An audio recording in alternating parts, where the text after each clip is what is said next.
Hello, welcome back to day 4 of our Discovering Greatness program, where we are in the workshop of Fearless Greatness, Invoking Our Reality. I hope that everyone is enjoying, maybe not even enjoying, but I hope everyone is taking the time to do the work. I really wish that if you're willing to put yourself out there, you're going to see the changes that you really want to see. And the hardest part about what we go through in our life is just putting ourselves out there, taking the action to just put ourselves out there. It's because of the fear that we see wrapped around, we see about putting ourselves out there. And that's this judgment of what happens. So today in day 4 is reframing our perspectives. And our perspectives is how we view ourselves, which is where a lot of self-judgment comes from. It's where a lot of fear of where people judge us.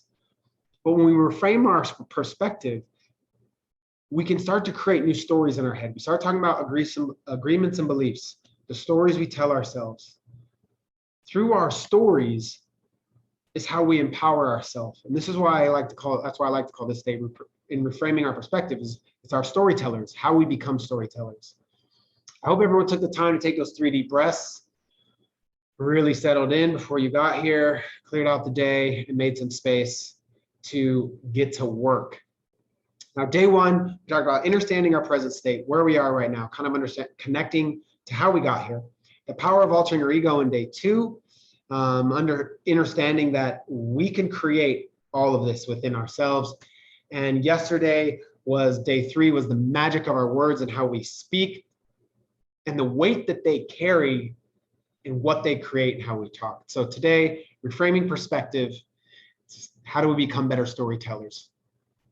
So first, just to kick this off, I want to talk about the power of perspective in itself, because our perspective makes up everything that we feel. It makes up everything that we think. Most times, it even pushes us into how we act or react in certain situations. Our perspective entices us and brings power to the stories we tell ourselves and the stories we tell others. In so many words, our perspective shapes our reality. And where that storytelling comes from is up here, the brain. The brain is a constant storyteller. It's always creating stories. It's always framing up our reality. The primary purpose of our brain is to keep us alive, and through the stories it's always creating to keep us safe. It is a story generating machine 24/7. That thing never stops. Even while you're sleeping, that's creating stories and dreams and things that it's wanting you to see. More often than not, we aren't even in control of the thoughts that we want to have. So if you're not in control of the thoughts that you want to have, imagine the stories you're going to start creating that are not the stories you created. The brain is just going to start telling stories that it wants to tell you. It's going to keep pulling you and pulling you further away from your intentions and your desires and your goals and your dream state and your greatness. If you're not in control of those stories, you're just going to be further losing all focus on what you truly want to achieve. And to put for example, I always like examples so we can put it into play. For example, like, have you ever caught yourself in a conversation with someone, a friend, a colleague, a family member, whoever, it could be a random stranger, and as they're telling you a story or they're telling you a scenario, you may have found yourself almost trying to predict in your mind what they're going to say next, basically almost trying to complete their story just in the hopes or the idea or the curiosity that you can figure it out or predict it. If you've ever done that, you know this is a prime example of the stories that your brain's telling you. If you don't have a recollection of you doing that, try and see if you catch yourself doing that next time someone's telling you a story and you're getting involved in it. Part of our storytelling of our brain is that our brain is constantly living in what we call survival mode. The brain is constantly living in this state. And that goes back to our ancestor years, like Neanderthal. We still have part of that brain plugged into us, this survival mode. We're always in survival mode. even though it doesn't really serve us now, if we don't start to take control of that, our brain's still in survival mode. So imagine pairing being in survival mode, always looking out, being fearful that you're could be killed by a saber-toothed tiger. Pair that with your subconscious stories from your inner child, and think about what's going on in your head and all the stories that are going to get formulated from your past that don't even exist anymore right now, right here, that's right where you are. They no longer exist. They don't serve you. So how are you going to change those stories to better serve you right now, here in the present moment? So I want you to also continue to think about this. Like if you're combining your past beliefs with your storytelling, so these beliefs of yourself from your childhood to your upbringing, to now the storytelling, you're starting to create this recipe of always living in fight or flight. You're only in survival mode. And that's only going to lead you to less freedom, to less creativity, to less courage, to less self-belief. And I know that's why you're here, to get over those things. So we need to start recreating stories. The beliefs and the stories that we have become how we operate as a human, as an adult, as a being, how we critically think, how we emotionally act. These are all mostly in part based off the stories that our brain is telling us while we're in survival mode. And that's no way to act to reach greatness. These stories create the reality or the basis of our life and even the understanding currently in how we exist. Because we want to continue to live, so our brain's recreating these stories so that we exist in a living state, a breathing, living state. But unfortunately, when they run rampant and out of control, these stories hold us back from becoming fearless in our greatness. They create this golden handcuff type moment, creating meanings and assumptions and conclusions and beliefs that then we assign as our truth, that give our stories power, that become our actions, that now we're sitting here saying, this isn't even who I want to be. We act or we don't act based on these stories. And when I say don't act, like think of the things that you want to do and you're not doing. You don't act because of these stories. So these actions that you aren't taking are holding you back. I hope that's making some sense. Like I hope we're finding some connection here and trying to understand like where this is coming from. And I don't just sound crazy, but like I said, this has all been part of my journey. This has all been part of the things that I've worked on and overcome and really had to set in to learn, to start stepping into the space that I'm in now and really connecting the dots. Now, I really want to touch on a little bit here, our inner world and how our inner world impacts our outer world when we're talking about our stories. And it's not vice versa. It's not our outer world impacts our inner world. That's not how it works. Now, for most of us, the ego we carry is from our past, right? Hopefully we're on the same page with that. Hopefully we're on the same timeline so we can get extracted and work on that together. The ego that we carry has been created from our past. And we all have our own emotional triggers that kick in our stories and how we react, respond, how we feel emotionally. And those actually bring, those stories, those triggers bring fire to us emotionally, mentally, physically, and they impact our health in so many ways. These perspectives and these stories of the mind become emotions of the body. They become thoughts of our mind. They become words of the world that we're speaking and how we create, and they become the actions of our life. Our past has actually skewed the perspective of our present. So how can we change that? How can we change this ego mind? How can we take back the power of the present mind, connect to our conscious mind, get directed, get focused, take back that director role and really narrow in on what we want to become and what we want to achieve and the reality that we want to create for ourselves. Now, an analogy that I love to share, shared it on the podcast, is this idea of taking care of or tending to a mindful garden, being mindful of our garden, seeding our mind with powerful opinions, ideas, concepts, agreements, and beliefs, because those seeds within our mind become a future harvest in which we get to reap the benefits of. Now, think about when you're gardening, when you're planting, you need fertile soil for any type of plants, flowers, food, anything to grow, right? You have to have fertile soil. That fertile soil is our mind. To then have an abundant and rich garden from that fertile soil, you have to plant the seeds in your garden. Those seeds are going in our mind, our words, our beliefs, our agreements, our stories, our emotions. And from that, we can then create this beautiful blossoming harvest. But if you let in negativity, disbelief, self-lack, fear, worry, regret, you're allowing weeds to take place in your garden, and you're not standing guard. You're not being protective of the most powerful garden you have.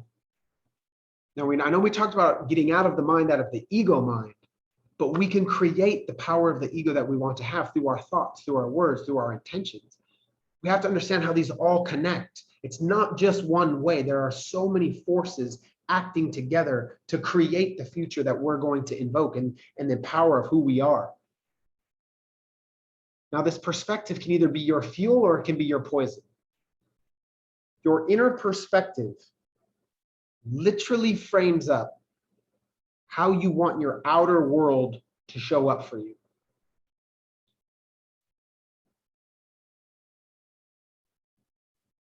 What enters your being, what takes up your space inside of you, what you allow to take up space rent-free. I love that quote. Rent-free is your choice. Is it going to make you flourish, or is it going to poison your garden? Is it going to ruin everything that you've planted? Would you allow me to step into your garden with a bucket full of toxic waste that you've planted and you're super excited for the future harvest, and let me just dump that toxic poison all over it? Think about that by the people you hang out with, the places that you go, the things that you do, the things that you put in your body. Are you putting in toxic poison into that beautiful garden you're trying to create for yourself that's just pulling you further back? Or are you putting in the fuel to make that thing blossom like something you've never seen? We got to protect our mind's eye. Our mind's eye sees through all of this planting of our seeds. How we foresee our future all stems from the seeds that we're putting in this garden, because it creates the world that we live. Anxieties, the past, again, created fears, future worry, these all are a tornado, a hurricane wreaking havoc within our garden. Remember the fact that I had shared, I think it was on day one, 60 to 80,000 of your thoughts per day are recycled. They're from yesterday. 85 to 95%. Sorry, 85 to 95% of your thoughts are from yesterday. 60 to 80,000 thoughts per day. You're looking at like 50 to 70,000 thoughts are from yesterday.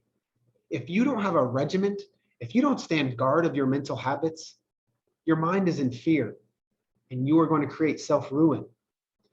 Even worse, you're just going to become complacent and you're just going to lead this life that later on is going to make you look back in your past, because that's what you've been trained to do and programmed to do. And you're going to look back and just regret it. You're going to regret not chasing your dreams. You're going to regret not becoming this greatest version of yourself, showing your kids how to act and live in the world, how to create this world of abundance. So start stepping in, start creating, start being mindful of that garden. Your inner perspectives of the outside world and the way you think all comes from your beliefs, your agreements, and your habits. That's why all the successful people say you got to have rituals and habits and routines that are going to lead you to success. Most of our habits, unfortunately, are regurgitated thoughts, or like recycled things from yesterday. So we're just reacting off things from yesterday, which, what is the point of that? What is the point of repeating yesterday? Every day you do that, you're just losing your own magic. We talked about the magic of our words.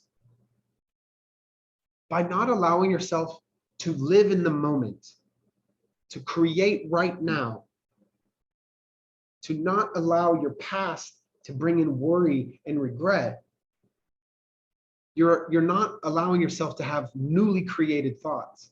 You're not allowing you're not inviting new ideas. You're not creating new stories to empower yourself to seek greatness. Now, I'm gonna give you an example of this, of how this inner perspective from child to adult can really plague you. Think about a child. Let's think about if a child was being told all the time that they're not good enough, that he was never going to make it, or he or she's never going to make it. This child is ugly. They're not good enough for marriage. They're always going to be single.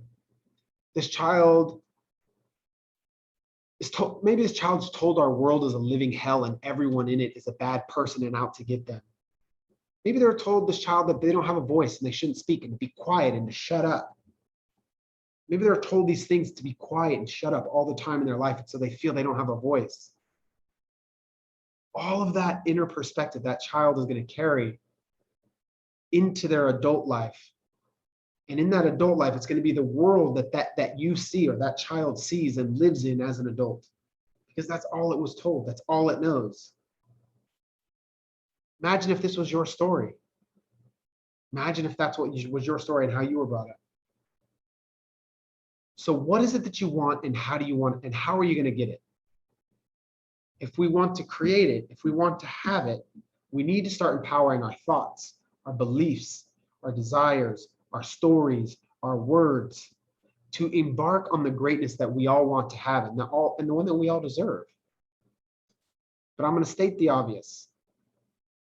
If you don't change your perspectives, if you don't master your thought, and if you don't change your stories, which is the main thing about this video, not changing how we create the world outside of us, our perspectives are always going to be tilted, shifted, negative, dark. So I really encourage you to support yourself, to have a more powerful perspective shift, especially in the life you desire. Like later in this workshop, we're going to get into visualizing, so then you can shift that perspective of what you see. But we have to start roots in. We have to get down into the soil. And I know our emotions are a big part of that too. And I'm not talking about emotions in this video, but emotions are a big part. And I'm going to save that actually for another workshop and in other programs. But I think the biggest thing is, how do we get there and how do we start? Right? Okay, if this is the case, and if I need to change my perspectives, I need to start with a perspective shift. So let's work on one empowering perspective shift. I want you to think about this. I want you to hold this as some truth. All the events, all the circumstances, all the experiences that have happened in your life that could be negative, that you may feel, oh, this is why that. Oh, I didn't have a great life because my parents were this, or my boss fired me when I was going to become a manager. My car broke down on the way to the interview for my dream job. No, those are all excuses. Let's not allow our events and circumstances to be a reason for how we act inside. These things don't create anger. They don't create sadness. They don't create jealousy, frustration, pain, suffering. These events and circumstances, they don't create emotion inside of us. They didn't happen to us. These events happen through us. They come through you. And how you decide to feel in these moments, how you decide to act in hard times and difficulties, all comes down to how you perceive the world. It's your perspective. Again, they didn't happen to you.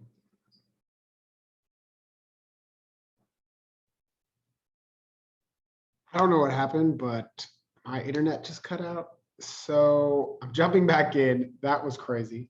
I apologize for the cutoff, and probably like I was in flow and it just Anyways, we're talking about the difficulties and our perspectives, and that our events and our circumstances and the things that happen to us in our life don't cause us to feel angry, sad, mad, frustrated, lack of patience, want to just hide out. It's how we view those events from within us. So I'm going to give you a perspective, or sorry, I'm going to give you an example. Think if I was to come up to you and tell you, wow, you're really ugly. You have a choice. That event didn't do anything to you, but how you perceive that event does. You can either say, fuck off. I know I'm good looking. I don't care about what your opinion is. Or you could say, oh my God, I wonder why he thinks that of me. I'm probably really am ugly. I knew it. Right? What if I walked up to you and said, wow, you're really pretty. You're really handsome. You're really good looking. You're beautiful. You could say, wow, thank you. I really appreciate that. Or you could say inside, oh, I know he's lying. He probably wants something from me. Like, I know I'm not pretty. I know I'm not good looking. It's your perspectives. It's how you feel inside and perceive the events that take place, that take up the space within you. Just remember, you are not your emotions. Your emotions are real, and they're not a light switch. You can't just turn them off. But you as a person are not your emotions. No matter what happens in your life, you have the ability to choose your response to any circumstance. It's totally up to you. You choose your responses to the world that happens outside of you. Step 2, standing guard of our garden. We talked about our mindful gardening, mastering our thoughts. If our mind can make or break our fearlessness, we need to become more intentional and more in control of the thoughts that we have. You're never going to be free from fear. You're never going to be free from worrying. Those things are going to happen. But it's our perspective of how we utilize fear and worry to be our catalyst, to be our motivator, to be our fire. But you can start to connect with how you can overcome your emotions by how you perceive the world. Be overly active, hyper vigilant to the seeds that you allow into your garden. Stand guard, be protected. And I guess step 3, another thing that you can do to work on your perspective is your words, your stories, your agreements of your past. They're not all necessarily true. We can change those agreements and beliefs. So if you want to change those, you can change your stories. We have the power to recreate them. You can redesign your language to fit the stories and the words and the person that you want to be any way that you wish. When you redesign your language, the way you speak, we talked about the magic of our words. When you redesign your language, the world starts to show up for you. It's again, I thought I mentioned it's your RAC, your reticulating activating system. The more you start to speak things and see them in your mind, the more they start to show up. It's like if you bought your first car and you never ever saw that on the street, and then all of a sudden you're in your car, like, oh my God, there's so many of these cars out there. Your mind is going to pick up on the things that you verbally are speaking about and living as a being. So how you view the world is going to show up for you. If you speak negative, you're going to get negative. So become a poet. Become like a language specialist in your life's creations. If you speak poorly to yourself, you're going to speak poorly to others and about others. So become an author of the story you want to live out and speak it. Speak it loud and clear, shout it, yell it, make that Superman moment, yell it from the rooftop, make that your lion's roar. Become an author of the story that you want to live out. Your mind is nature's gift. But if you let that gift become a powerful, in control ego source of energy, it might not be a gift for you anymore. All our successes in life, whether material or spiritual, are always going to begin inside you. And this big bowling ball that we have on our shoulders, this is the only mind control that we should allow ourselves to take place in.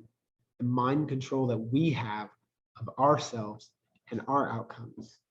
No one should be allowed to program you, incite you words that you should think or opinions in other people's agreements and beliefs. This is your mind control. Because when you master your mind, you master your life.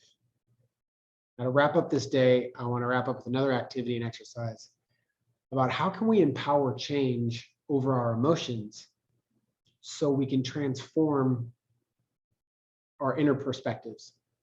So this could be two parts.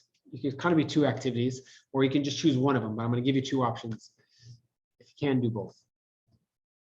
First one is similar to day one. I want you to draw a line down a piece of paper. So you have a left side and a right side. You have old, negative. On the left side, you have old, negative, not self-serving, the thoughts that you don't want to have, bad perspectives, ideas, stories, and the ways that you see yourself or carry yourself or speak in the world, right? So anything old and negative that's not serving you on the left. I mean, you can even go hint, you can go back into things that you think about and don't want to be. On the right side, just next to that, you're then going to write something down completely new, something totally positive, a brand new story of how you want to view that negative thing in a positive light. A new thought, a new feeling, a new perspective. What's the silver lining of that old negative thing that you're carrying? What's the silver lining? So write that down. If you can, make that left side your new daily Bible. Make that your Bible on how you're going to show up in the world. And the second activity, this is going to be coming down to documenting where our self-limiting beliefs take place. Now I want you to write, if you partake in the second one, which I hope you do, or choose this one over the other one, write down 2 to 3 goals that you would like to achieve or things that you would like to change about yourself. And hint, hint, we wrote down some of those in our day 2 activity, some things you want to change about yourself, or some goals you want to achieve, or one of each, whatever. Then once you have that down, write down what's keeping you from already having that. What's stopping you from already doing those, having those, and working on those? Take note of the beliefs or the stories that are holding you back, that you're holding on to, and why are they still alive? Why are they still real? And why are you allowing them to hold you back? Remember, this is your journal. Be as honest as you can. It's only you seeing this very critical stuff. And as we cap off this day, I want to leave you with this analogy as we cap off our stories day, power of perspective. My sister shared this with me as she got this like knowing through this meditation she went through. And as we talked about our beliefs, they become our stories. So if you imagine yourself as a tree, and if your beliefs and your agreements are who you become, those must be your roots. So your beliefs and your stories are your roots. They're your roots like a tree, and they grow down into the earth. They ground down and hold you stable in who you are. As you grow up, you start to grow branches. We get taller, we get bigger. We grow branches of ourselves. We have different stories, different beliefs, different agreements. We take on new ones from different people. We're taking on new stories and adding them to our old stories.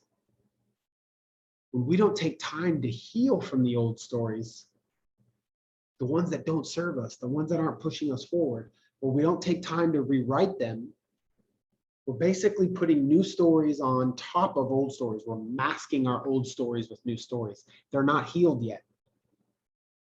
We're basically starting to create this identity crisis within ourselves of all these stories. We start to not even know who we are.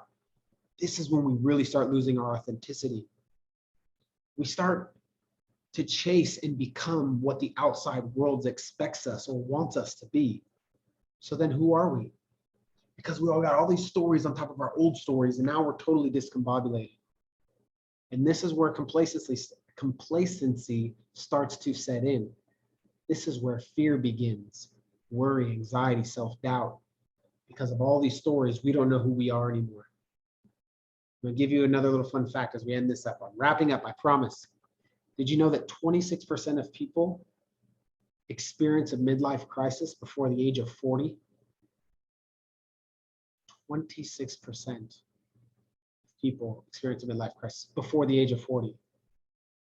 We need to take more time to understand our stories and beliefs, to connect to who we want to become, so we can grow our branches clean and clear, fresh air, fresh beliefs, fresh stories, so we can connect and become and choose and desire and want what we want and not anything else, not from anyone else, not of anything and not from anyone else.